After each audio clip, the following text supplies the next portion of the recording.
peuple Sawa était à l'église évangélique, à la direction de l'église évangélique, aujourd'hui, pour leur dire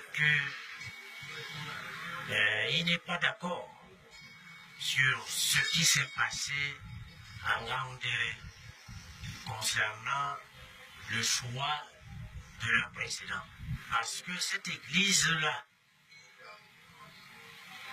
met en priorité des valeurs qui ne sont pas des évangéliques, qui sont la paix, qui sont la fraternité, le respect de la parole donnée.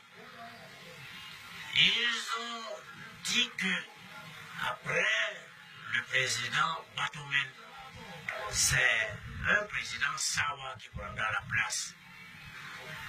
Et celui qui a été élu appartient bien dans la région du littoral, mais n'est pas un Sawa, parce que le Sawa est culturel.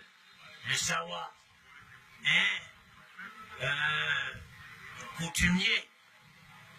Ce monsieur-là appartient bien à la région du littoral, mais il n'est pas Sawa. Alors, pour ces raisons-là, nous ne pouvons plus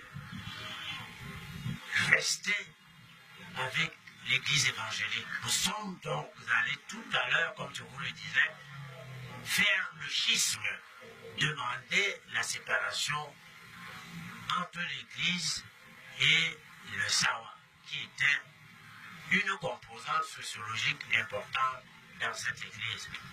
Bon, le chef est catégorique, il faut que les Sawa soient de l'EEC.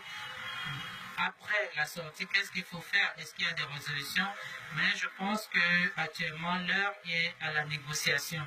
Il faut négocier pour qu'une solution à l'amiable soit prise et que les résolutions qui avaient été prises dès le départ soient respectées, parce que nous nous rendons compte que le problème aujourd'hui, c'est celui du non-respect des résolutions. Et je demanderai à mes pères et à mes frères de continuer d'insister dans le dialogue parce qu'il y a du temps.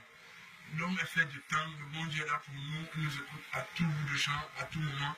Je demande vraiment sincèrement à mes pères, qui sont mes chefs, mes populations, parce que comme étant un chef traditionnel, on a des populations. Unissons-nous et soyons un. Essayons d'amener plutôt dans la voie du dialogue, rien que le dialogue.